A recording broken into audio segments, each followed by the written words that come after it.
Hi students, welcome to Pharma Syndrome YouTube channel. Today we are going to discussing a small and interesting topic, that is pre-anesthetics. Pre-anesthetics. So regarding here pre-anesthetics, so what is the importance of pre-anesthetics? The importance of pre-anesthetics, they given prior to the surgical procedures, like major surgical procedures. They are regarding any surgical procedures like major operations of the body, may include organ transplantation. So like that surgical procedures, we have to maintain unconsciousness of the person. So for that unconsciousness of person, they priorly given some drugs, nothing but they are called as pre-anesthetics. So there is a pre-anesthetic, general anesthetic, as well as general anesthetics and local anesthetics. So local anesthetics, the name itself indicating they shows action locally. General anesthetics, they acts on the central nervous system and it depresses the CNS centers and causes relaxation of the total body and causes unconsciousness to the patient. So pre-anesthetics are nothing but they given prior to the surgical procedures to maintain proper surgery, nothing but to carry out the proper surgical procedure. Here, the pre-anesthetics, there are number of pre-anesthetics are there. So most of these drugs are given prior to the patient going to the surgery to maintain or to run a proper surgical procedure. For here, you can remember mnemonic as a bomb A. So like here BOMB and triple A, bomb A, like Bombay. So first letter is B. Here B is barbiturates. The barbiturates should be given to produce a sedation. So before going to the surgical procedure, the patient have to go into the unconscious nature. For that purpose, we have to depress the CNS and we have to give the drug to produce sleep nature, that is sedation, that is barbiturates. You know, barbiturates of the drugs, they act on the CNS, they increase the GABA transmission. They increase the GABA transmission.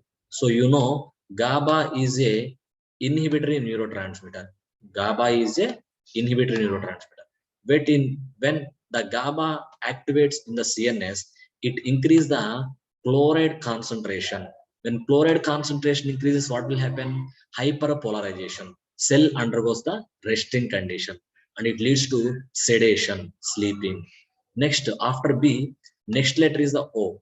The O means opioids. Opioids like fentanyl, alfentanil, they're used to produce the analgesia. Analgesia means pain relief. So barbiturates for the sedation purpose to produce unconsciousness like sleepness, and opioids are producing analgesia. Especially opioids like fentanyl, alfentanil are mostly useful because of their fast onset of action. They show action immediately. And next is letter M. Next is letter M. Regarding letter M, muscle relaxation by using succinylcholine or long-acting drugs like deutivocurarin. So, for carrying a surgical procedure, we have to relax the muscle. We have to reduce the excitation of muscles. That's why we use a skeletal muscle relaxants like commonly used skeletal muscle relaxant is succinylcholine because of its rapid onset of action. And sometimes for the long procedures, they will also go with the deutivocurarin, that is dextro form of the deutivocurarin. But deutivocurarin having long duration of action, there is a chance of producing side effects. Next, again, the letter is B. Next, again, the letter is B. Here, next B means benzodiazepines are used to reduce anxiety. So during the surgical procedure, the patient may feel fear before entering into the surgery room, before he get totally anesthetized, before he totally enter into the unconscious state, there is a chance of fear. He may feel the anxiety. So to control that anxiousness, the fearness, we have to use the benzodiazepines. Especially in benzodiazepines, we will use diazepam. In benzodiazepines, we will use diazepam. So diazepam is a widely used benzodiazepine. Diazepam is a widely used benzodiazepine to produce nothing but to reduce the anxious behavior of the person, to reduce the anxiety. That's why diazepam is called as a centrally acting anxiolytic drug used as a pre-anesthetic agent in the surgical procedures. So all pre-anesthetics are given prior to the surgical procedures. Next letter is A. Here next letter is A. Here antiemetics. So antiemetics are common drugs.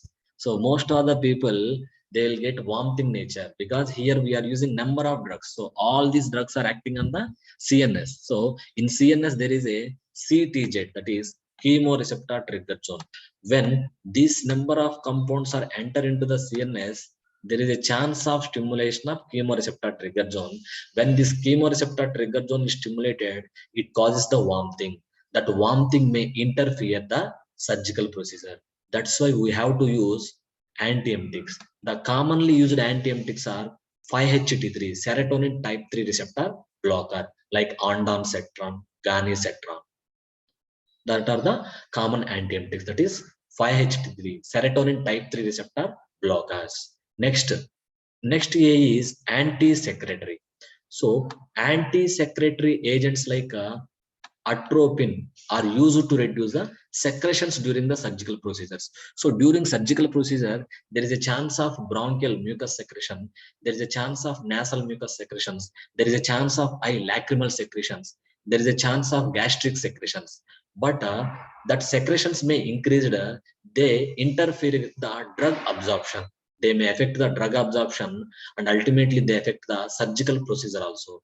For that, to prevent interference of body secretions, we have to give anti-secretory drugs like atropine. Atropine is an anti-secretory. Generally, acetylcholine is a secretory. Acetylcholine is a parasympathomimetic.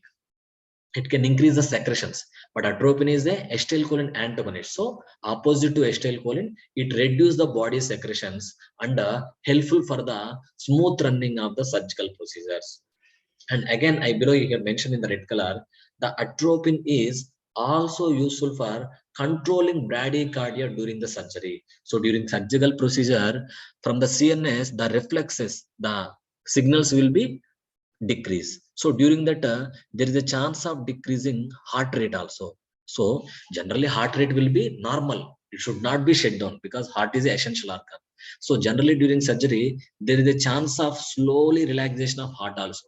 But that relaxation should not go beyond the 50 beats, lower than the 50 beats. So for that, we have to control bradycardia. Bradycardia means less than 60 beats. So we have to maintain that bradycardia around 60, 55, like that. We have to give the atropine. Why? Atropine is a increased heart rate. Generally, acetylcholine on heart decrease the heart rate, but atropine is opposite to acetylcholine. Instead of increasing heart rate, it maintains around the 60 beats. So there is a chance of drawback is bradycardia during the surgical procedure. If the bradycardia is severe, like 40 beats, 30 beats, that is dangerous for the patient. So that's why atropine is useful for controlling bradycardia. That should not go to beyond the 60 beats, 50 beats. If it is going 50 beats, that is dangerous for the patient. That's why atropine is used as an anti-secretory agent as well as it used to control the bradycardia, because atropine having opposite action of acetylcholine. Acetylcholine reduce the heart rate, but atropine increase the heart rate because the atropine actions are opposite to the acetylcholine. And next, the 1A is remained here. The 1A is remained here. That is here last A.